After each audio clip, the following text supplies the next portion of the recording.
আমরা আলোচনা করব কি কারণে একটি দেশের ভিসা আবেদন হওয়ার পরেও ভিসা এম্বাসি থেকে রিজেক্ট হয়ে আসে। এক্ষেত্রে আমরা ইন্ডিয়া সহ পৃথিবীর প্রায় সকল দেশের এম্বাসির নিয়ম কানুনগুলো প্রায় একই ধরনের থাকে। সো আমরা কি ধরনের কারণে ভিসাগুলো রিজেকশন হয় এম্বাসি থেকে সেই ধরনের তথ্যগুলো আজকে জানবো। প্রথমত যে কোনো দেশের এম্বাসিতে সর্বপ্রথম যে কারণটি ধরা হয় সেটি হচ্ছে লস পাসপোর্ট জনিত প্রবলেম। সো আমাদের যাদের লস পাসপোর্ট রয়েছে তাদের অবশ্যই লস পাসপোর্টের সাথে একটি অনলাইন জিডি কপি, যেটি অবশ্যই ইংরেজিতে থাকতে হবে, এবং লস সার্কুলার যেটি পাসপোর্ট অফিস থেকে প্রদান করে এরকম একটি লস সার্কুলার অ্যাটাচ করে দিব। এবং পাশাপাশি আমরা একটি নোটারি সহ একটি এফিডেভিট অ্যাড করে দিতে পারি, তাহলে আপনার লস পাসপোর্ট নিয়ে কোনো ধরনের কোনো ইস্যু থাকবে না কোনো এম্বাসিতে। দ্বিতীয় যে সমস্যাটি সবচেয়ে বড় আমরা বাংলাদেশিরা সবচেয়ে বেশি সমস্যার সম্মুখীন হই সেটি হলো এনআইডি, পাসপোর্ট এবং জন্ম নিবন্ধন এবং আমাদের সার্টিফিকেট সেম বা একরকম হয় না। ম্যাক্সিমাম ক্ষেত্রে আমাদের এনআইডি, সার্টিফিকেট, জন্ম নিবন্ধন এবং পাসপোর্ট নামের বানান বা হচ্ছে মা বাবার নামের বানান, জন্মস্থান, জন্ম তারিখ, এই ধরনের ভুলগুলো সাধারণত হয়ে থাকে। সো আমরা সর্বাত্মক চেষ্টা করব যাতে এই ধরনের সমস্যাগুলো যদি থেকে থাকে তাহলে পূর্বে এগুলো সমাধান করে নেওয়া। পাসপোর্ট করার পূর্বে ভোটার আইডি কার্ড, আপনার জন্ম নিবন্ধন, এটা বরাবরই পাসপোর্টগুলো ইস্যু হয়। সেজন্য অবশ্যই যদি আপনার সার্টিফিকেটের সাথে ভোটার আইডি কার্ডের কোনো ধরনের অমিল থাকে, পাসপোর্ট করার পূর্বেই আপনারা চেষ্টা করবেন আপনার সার্টিফিকেটটি বরাবর আপনার ভোটার আইডি কার্ড এবং জন্ম নিবন্ধনটি করে নেওয়া। তাহলে হচ্ছে আপনার ভোটার আইডি কার্ড বরাবর এবং জন্ম নিবন্ধন বরাবর আপনি পাসপোর্টটি আবেদন করতে পারবেন এবং পাসপোর্টটি হাতে পাবেন খুব সহজেই। সেক্ষেত্রে এম্বাসিতে প্রবলেম ফেস করবেন না। তৃতীয় যে কারণটি রয়েছে, আমাদের অনেকেরই শুধু পাসপোর্টে বা ভোটার আইডি কার্ডে শুধু একটি নাম রয়েছে। যেমন একজন ব্যক্তির নাম শুধু জলিল, তার পাসপোর্ট বা আইডি কার্ডে আপনারা জানেন প্রতিটি পাসপোর্টে একটি সারনেম এবং একটি গিভেন নেম থাকে। সো যখন আপনার নাম শুধু জলিল হবে, আব্দুল জলিল না হয়ে, তখন কিন্তু আপনি গিভেন নেমটি দিতে পারবেন না, আপনার শুধু সারনেমটি দেওয়া লাগবে।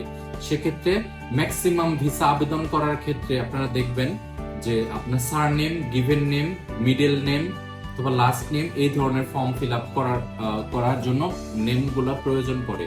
সো আপনার যদি শুধু সিঙ্গেল নাম থাকে, ম্যাক্সিমাম এম্বাসি বা কিছু কিছু এম্বাসি আপনাকে ভিসা প্রত্যাখ্যান করতে পারে।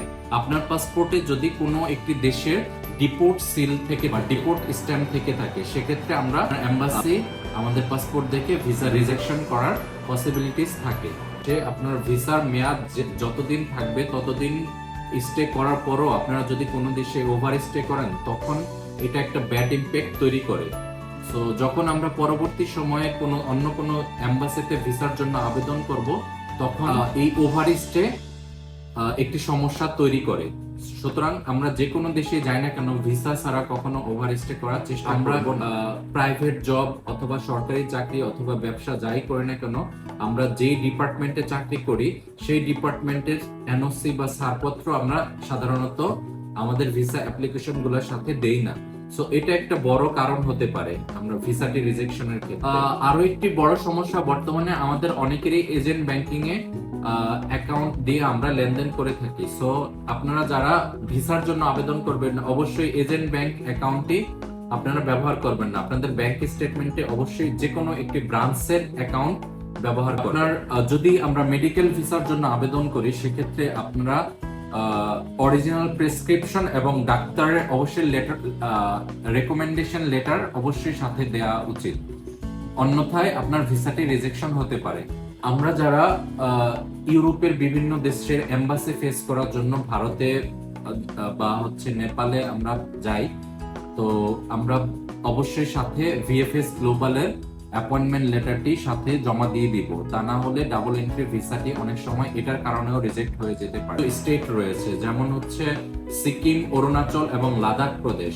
এসব অঞ্চলে যদি আপনি যান কোনো অবস্থায় মেডিকেল ভিসা নিয়ে, মেডিকেল ভিসা রেস্ট্রিকশন আছে এমন স্টেটে যদি এন্ট্রি নেন যেমন সিকিম, অরুণাচল প্রদেশ এবং লাদাখে, সেক্ষেত্রে আপনার ভিসাটি রিজেকশন হওয়ার পসিবিলিটি থেকে যায়। এবং সবচেয়ে গুরুত্বপূর্ণ একটি বিষয় হচ্ছে ভিসা রিজেকশনের ক্ষেত্রে আপনার প্রতিটি এম্বাসি আপনার নির্দিষ্ট একটি ফটো সাইজ বলে দেওয়া হয়। সো আপনি ওই নির্দিষ্ট ফটো সাইজটি প্রেজেন্ট যে ছবিটি থাকবে সেটি দেওয়ার সবসময় চেষ্টা করবেন। কখনো পুরনো যে কোনো আপনার পাসপোর্টে ভিসা রয়েছে এরকম কোনো পুরনো ছবি কখনোই আপনারা ব্যবহার করবেন না, সেক্ষেত্রে আপনার ভিসাটি রিজেকশন হওয়ার পসিবিলিটি রয়েছে। এর পরবর্তীতে আরো একটি বিষয় রয়েছে ইন্ডিয়ার ভিসার ক্ষেত্রে, সেটি পুরনো পাসপোর্ট যেমন অ্যানালগ পাসপোর্ট, এমআরপি পাসপোর্ট এবং ই পাসপোর্ট, যতগুলো পাসপোর্ট রয়েছে প্রত্যেকটি পাসপোর্ট যদি আপনি আপনার ভিসা অ্যাপ্লিকেশনের সাথে যুক্ত করে না দেন সেক্ষেত্রে আপনার ভিসাটি রিজেক্ট হওয়ার সম্ভাবনা রয়েছে। ভিসার ক্ষেত্রে আরো একটি বড় সমস্যা রয়েছে, আপনারা যদি অরিজিনাল ডকুমেন্টস ব্যবহার না করে যদি ফেক ডকুমেন্টস ব্যবহার করেন সেক্ষেত্রে আপনার ভিসাটি রিজেক্ট হওয়ার সম্ভাবনা রয়েছে। বাংলাদেশি কোর্টে যদি ক্রিমিনাল কোনো মামলা হয়ে থাকে সেক্ষেত্রে আপনার এম্বাসি আপনার ভিসাটি রিজেক্ট করে দিতে পারে। ধন্যবাদ সকল।